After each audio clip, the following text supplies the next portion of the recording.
부재아이자 철없기로 소문이 난 제 신누이 때문에 긴 사연을 들고 와 봤습니다. 간단히 가족 소개부터 하자면 저는 2살 연상의 남편이랑 1년 전에 결혼을 했고요. 그런 남편에게 5살 아래의 여동생이 있습니다. 제가 아가씨라고 부르는 제 시누이 말이죠. 저희 부부가 직장 생활 때문에 서울에서 자취를 해오다가 결혼하며 살림을 합친 지 이제 막 1년입니다. 서울 집값을 무시 못해서 집을 사지는 못했고 각자 살던 집의 보증금을 빼고 모아놓은 돈을 태클까지 모아서 작은 전셋집 하나를 마련했어요. 당연히 신혼부부 전세자금 대출도 받았고요. 양가 부모님들은 아무 도움을 주지 않으셨습니다. 부끄럽기도 한 말이지만 양가 부모님 모두 다 노후 준비가 그리 썩 잘 되어 있질 않으세요. 천만다행히도 저희 부모님은 들어오는 연금도 센 편이고 건강하시니까 그럭저럭 큰돈 안 들인 채로 버티고 계시는데요. 시부모님의 경우에는 할 말이 없을 지경이랍니다. 남편이 다달이 시댁으로 보내주는 용돈 액수만 해도 벌써 50만 원이 되고요. 그러는 와중에 결혼을 하고 나서야 알았어요. 시부모님 사시는 집이 자가가 아닌 월세고 그 집에서 나오는 공과금까지도 남편이 따로 내주고 있다는 걸 말이죠. 저도 저희 부모님이 그리 잘 사시는 분들이 아니셔서 할 말은 없는 처지지만 이건 정말 너무하다 싶더라고요. 공과금이며 월 50만 원이란 용돈이며 그 돈이 저희 부부한테 절대로 적은 돈이 아니었으니까요. 이런 돈 문제만으로도 저는 결혼 1년 만에 10년은 폭삭 늙어버린 것 마냥 마음고생을 하며 사는 중이었습니다. 제가 부부 대표로 생활비 관리를 하는 입장이었는데요. 매번 시댁으로 빠져나가는 돈이 한 문큼이다 보니 한숨이 절로 나오고 덩달아 마음고생을 할 수밖에 없었던 거죠. 남편이랑 빨리 자리 잡아서 빌라이더라도 나만의 자가를 마련해보고 싶은 꿈이 있었는데요. 그랬던 꿈마저 결혼하자마자 산산조각처럼 부서져 나가버린 바람에 살짝 살 의욕을 잃기도 했답니다. 남편과의 부부 사이도 벌써 10년을 함께 산 부부인 것 마냥 조금은 소원해지기도 했고요. 아무튼 여기까지가 저 그리고 제 남편의 소개였습니다. 소개만으로도 벌써 숨이 꽉 막히는 기분이죠. 하지만 지금부터 저희 얘기를 들으신다면 더욱 큰 걱정으로 저를 바라봐 주실 겁니다. 저에게는 시부모님만큼이나 아니 오히려 더 심하다고 할 수 있는 시누이가 함께 존재하고 있었으니까요. 저하고 3살 차이가 나는 시누이는 현재 저희 신혼집에서 같이 생활하고 있답니다. 네, 아직 결혼한 지 1년밖에 안 된 신혼부부 집에 시누이가 함께 새들어 살고 있는 중이에요. 이렇게까지 되는데 참 많은 일들이 있었습니다. 남편이랑도 지지고 볶으며 논쟁을 해보고 시부모님께 회유도 당하다가 혼도 나고 욕도 먹고 참 많은 일들이 있었죠.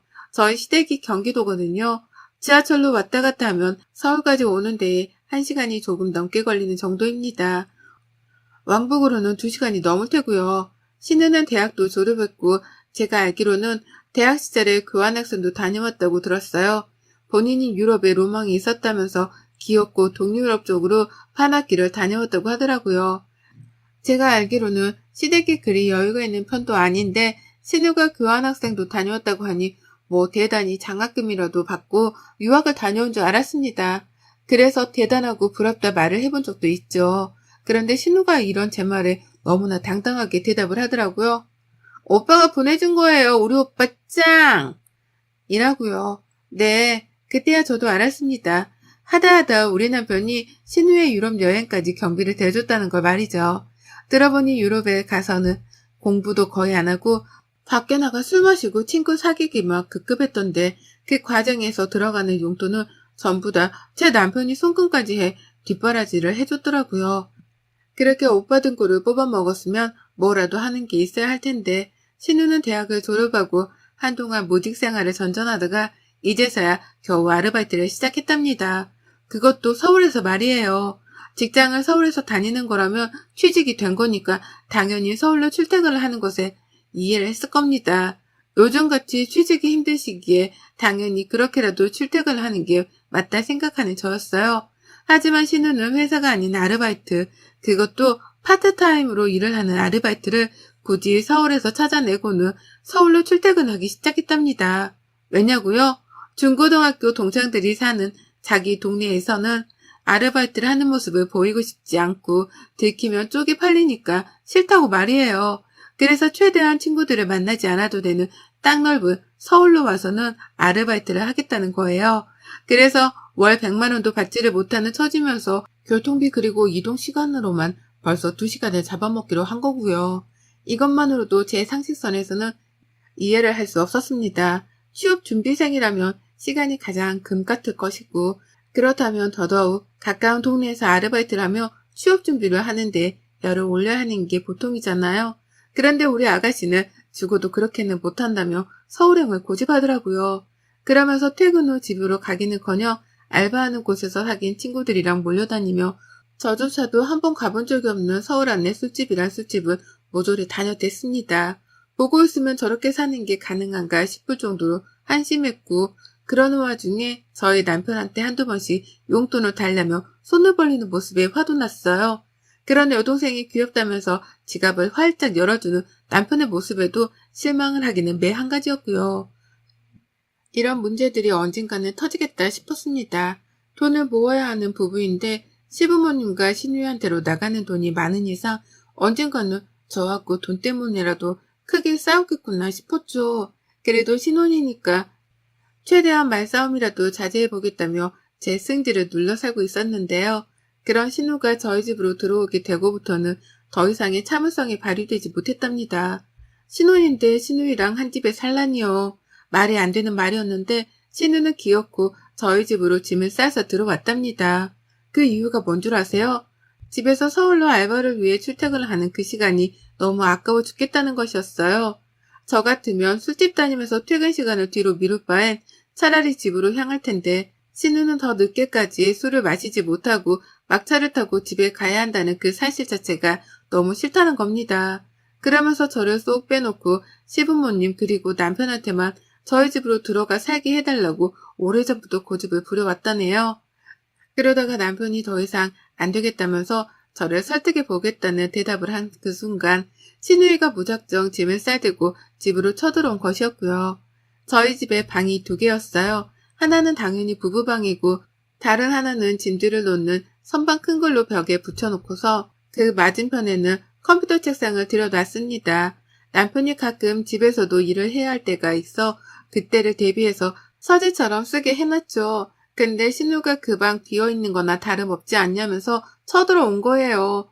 그리고는 그 방을 정말로 싹 다 비우고 자기 방으로 쓰기 시작했고요. 나이도 어린데 어디서 이렇게 남 생각도 못한 채 뻔뻔하게 굴 수 있는 건가 싶더라고요.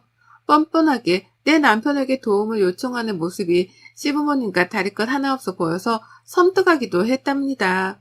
하지만 그 순간에 받았던 섬뜩함은 살면서 겪은 경험들에 비하면 아무것도 아니었어요.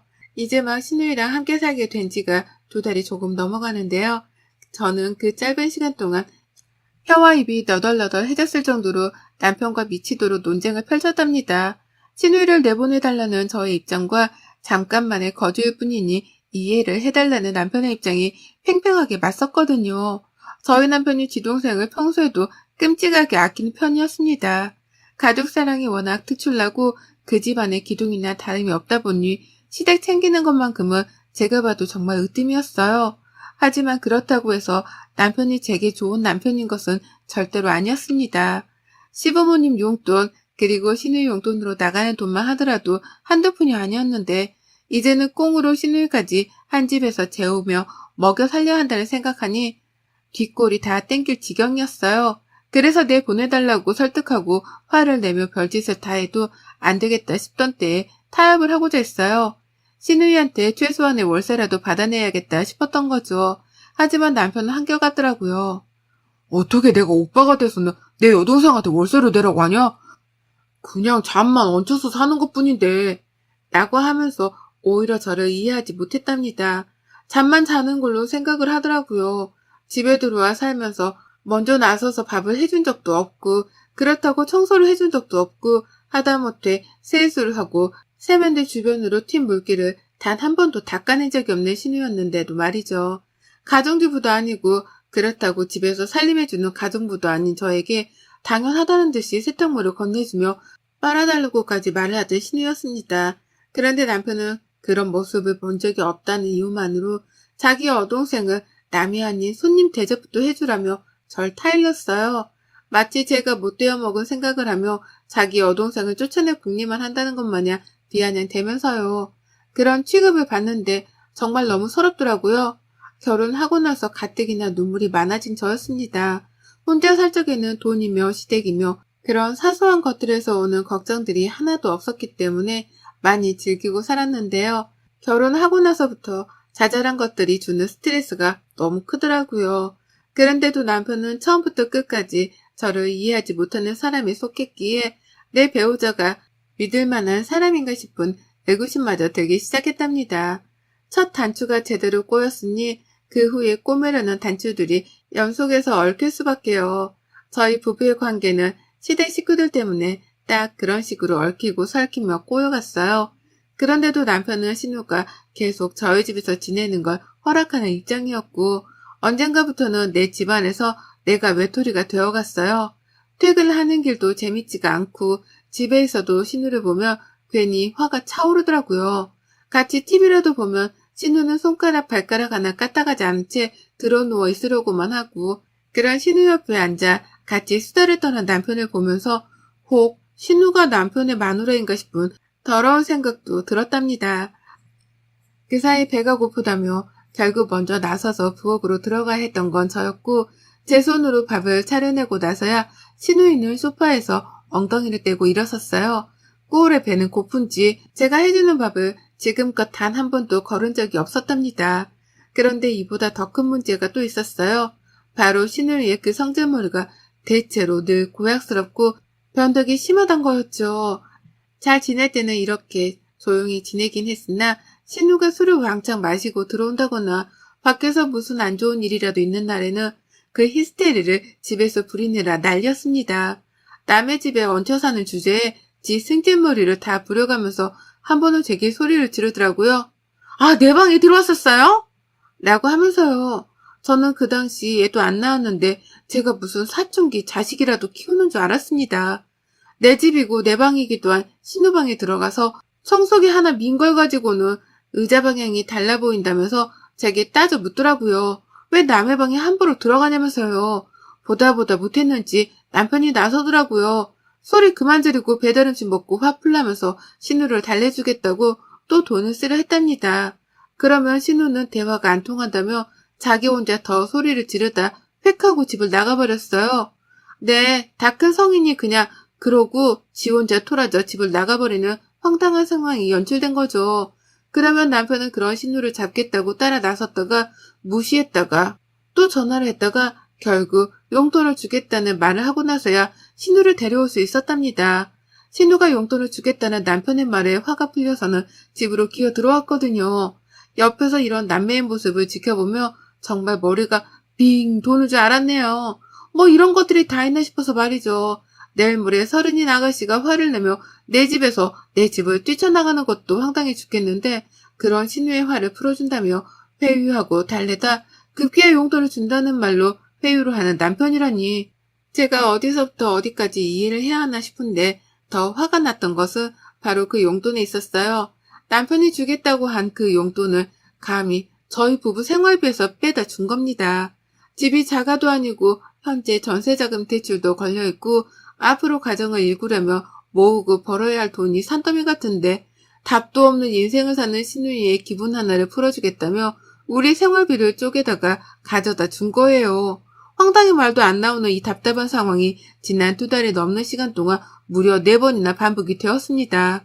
매번 신우이가 화가 난 이유는 달랐었고 대다수는 이미 신우이가 밖에서부터 기분이 나쁜 채로 집에 들어왔을 때 벌어졌어요. 밖에서 화가 나서 집안에서 엄한 사람한테 화풀이를 했던 거죠. 대체로 그 엄한 사람은 저였고요. 그리고 바로 일주일 전 신우가 또 집을 나갔어요. 애가 글쎄 그동안 남자친구를 사귀었는데 그 남자친구가 알바하는 식당에서 같이 근무를 하던 동료였나 보더라고요. 그런데 그 남자친구랑 싸우는 바람에 같이 일하는 내내 불편하고 속이 뒤집어질 것 같았다는 말을 방 안에서 소리를 지르며 하더라고요. 자기 친구한테 말이죠. 어찌나 소리를 질러대는지 저조차 눈치가 보일 지경이었어요. 그런데 그때 신우가 갑자기 방에서 문을 열고 나왔습니다. 방문 여는 소리가 너무 갑작스러워 제가 부엌에서 뒤돌아 정수기 문을 뜯어 말고 깜짝 놀라서 그만 컵을 떨어뜨리고 말았어요. 물은 사방으로 튀기고 흘렀고 제 양말은 이미 다 젖었답니다. 이 상황에서 여러분들은 어떻게 하실 건가요? 당장에 괜찮냐며 물어봐야 하는 게 먼저이지 않나요? 적어도 우리 남편 때문에 얽힌 가족이라면 말이죠. 그런데 신우는 이렇게 말했답니다. 지금까지 내 얘기 엿듣고 있었어요? 왜 엿들었어요? 집이 코딱지만 해서 아무리 대화가 잘 들린다고 하지만 너무 예의 없는 거 아니에요? 라고요. 그러니까 신우는 지금까지 밖에서 지 남친이랑 싸우고 들어올 때마다 저희한테 화풀이를 하고 집을 나간 것 같은데 생각할수록 분했습니다. 남의 집에 멋대로 쳐들어와 얹혀 사는 걸로도 이미 충분히 화가 날 수밖에 없는 상황이었는데 집주인 눈치를 보며 잘 지낼 생각을 하기는커녕 지 성질을 있는 그대로 표출하다니요. 그것도 아직 다 친하지도 않은 저한테 말입니다. 내가 얼마나 만만했으면 이러나 싶기도 하고 지 오빠를 얼마나 우습게 여기면 오빠가 옆에 있는데도 저한테 소리를 지를 생각을 했을까 싶더군요. 그래서 남편을 쳐다봤어요. 어떻게 반응을 하는지 보려고요. 제 남편은 소리치는 신우를 말리겠다며 바로 저희가 있는 부엌으로 오긴 했습니다. 옆에 와 서 있긴 했어요. 그런데 아무런 말을 하지 않았습니다. 상황을 파악하고 말고 따질 것도 없었는데 그 와중에 신우가 왜 화가 나는지를 파악하겠다면서 팔짱을 끼고 신우 말을 귀 기울여 듣더라고요. 거기에서 제가 1차로 열받았고요. 두 번째로는 이내 입을 연 남편의 말 때문이었습니다. 일단 화 풀고 진정하고 오빠한테 말해봐봐. 왜? 뭐가 그렇게 화가 났는데, 어? 오빠한테 말해봐. 오빠가 들어줄게. 라고 티 여동생부터 달래더라고요. 바닥이 흥건한 부엌을 치워줄 생각도 제게 괜찮냐고 한 번쯤 물어봐줄 생각도 안 한 채 말이죠. 그래서 더는 긴 말 하지 않았습니다. 그 자리에서 바로 이렇게 뱉어내고는 짐을 쌌습니다. 니들끼리 잘 살아봐. 나는 너랑 더는 이렇게 못 사니까 이혼할 거고 너는 이 집 당장 뺄 각오나 하고 있는 게 좋을 거야. 진짜 뭐 같은 것들이 꼴에 핏줄이라고 챙기고 있네? 라고요. 안방에 들어가 짐가방을 싸는 동안에도 남편은 심각성을 인지하지 못한 채 방으로 따라 들어오지도 않았어요. 그 덕에 저는 방해받지 않고 바로 짐을 쌌고요.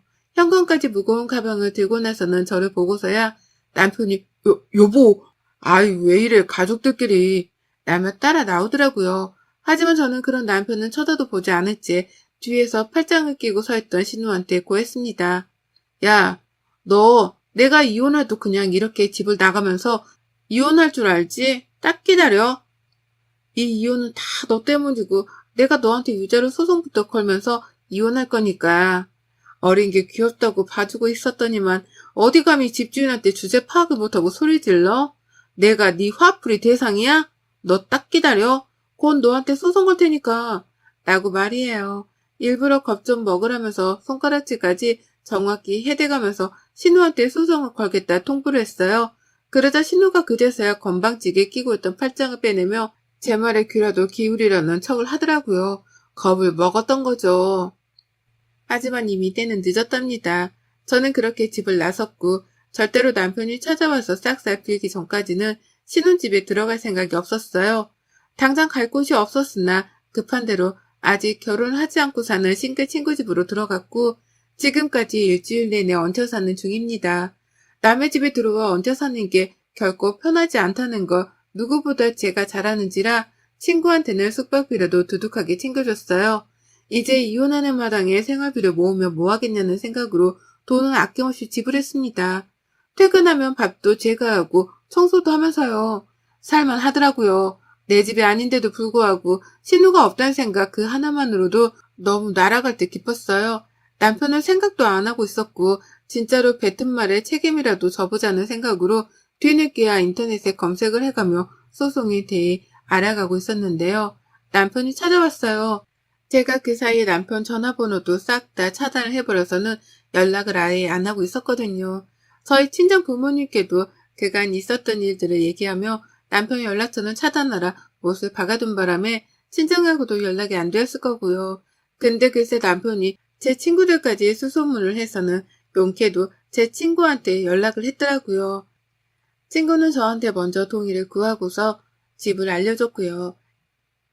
일단 남편이 무슨 말을 하는지는 들어보고자 만났습니다. 집 앞에 왔길래 근처 카페로 가서 같이 이혼에 대해 재차 얘기를 나눠보려 했는데요. 남편이 첫 대화를 시작도 하기 전에 자리에서 일어나 제 옆으로 와 무조건 잘못했다며 제게 용서를 구했습니다. 개과천선도 이런 개과천선이 따로 없었네요. 늘 무관심하던 남편이 먼저 사과를 하다니 무슨 일이 있었구나 싶더라고요. 그래서 들어보니 제가 집을 나선 동안 난리도 아니었더라고요. 글쎄 신우가 제 입에서 나온 소송 얘기에 겁을 먹고는 그날 바로 집을 나가버렸다는 거예요. 저한테 한 번만 봐달라는 장문의 편지까지 남기고는 말이에요. 한마디로 뭣도 없는 애가 나대다가 집안에서 저한테 한 방을 먹고서는 지레 쫄아서 집으로 도망을 친 것이었죠. 사회생활을 제대로 해보지도 못한 상황에서 소송이라는 건 생각보다 크게 다가왔을 테니까요. 그 바람에 남편은 제가 집을 나간 그 순간부터 여동생이 집을 나갔으니 돌아와 달라고 불러낼 참이었는데 아무리 연락을 해봐도 연락이 닿지 않아 일주일 내내 애를 태웠다네요. 그러면서 자기 혼자 집에서 생활하며 밥대가 되어 밥을 차려 먹으려는데 제 생각이 너무 낮다고 하는 겁니다. 애먼 동생을 챙긴다고 가장 가까이 있는 저를 내쳐왔구나 싶어 죄책감도 가졌다고 하고 말이죠. 그 말을 듣는데 그냥 다 짜증이 났어요. 왜 진작부터 나를 배려해줄 생각을 못했을까 싶어 남편에게 실망했단 말도 솔직히 내뱉었고요. 그리고 또 한 가지 지금 친구 집에 얹혀 살며 지내는 이 순간이 해방감까지 들 정도로 너무 좋다는 말을 하며 결혼 생활에 대해 다시금 생각해보자 선언을 하고 먼저 자리를 일어났습니다. 당연히 남편은 자기 여동생한테 한 것처럼 이제는 저한테 매달리고 어루 달래려 하며 붙잡더라고요. 화를 풀라고 말이죠. 하지만 남편이 그러면 그럴수록 저는 더 섭섭함이 커져갔어요. 나한테도 충분히 이렇게 잘해줄 수 있었던 사람인데 그동안 우선순위가 신우여서 신우한테만 잘해줬다고 생각을 하니 가슴이 아팠던 거죠. 이럴 거면 왜 결혼까지 했나 싶기도 했고요. 그래서 전 붙잡는 남편을 재차 뿌리쳤습니다. 그리고 당분간은 이 집 나온 처지를 이어갈 것 같아요. 다시 집으로 들어가긴 해야겠죠? 내 지분도 있는 내 집이고 대출금을 생각하면 머리가 미어 터질 것 같거든요. 하지만 남편하고는 정상적인 부부 생활을 하지 않을 생각입니다. 남편이 저를 완전한 우선순위로 두고 챙기려 할 때까지 저는 신우가 했던 것처럼 똑같이 삐지고 화를 내고 소리치다 용돈 달라는 소리를 불사질러서라도 이번 참에 저의 위치를 재조정할 생각이에요. 이미 계획에 성공적인 건지 차단을 푼 남편으로부터 매일같이 집으로 돌아와 달라 음성 메시지를 남기고 전화를 한답니다. 다만 전 신우처럼 건방 떨고 무관심으로 일관하며 끝까지 튕기고 있네요. 앞으로도 쭉 이렇게 성질 부려가며 남편을 들어다 놨다 해야 할까 봐요. 여러분의 생각은 댓글로 남겨주세요. 오늘도 시청해 주셔서 정말 감사합니다.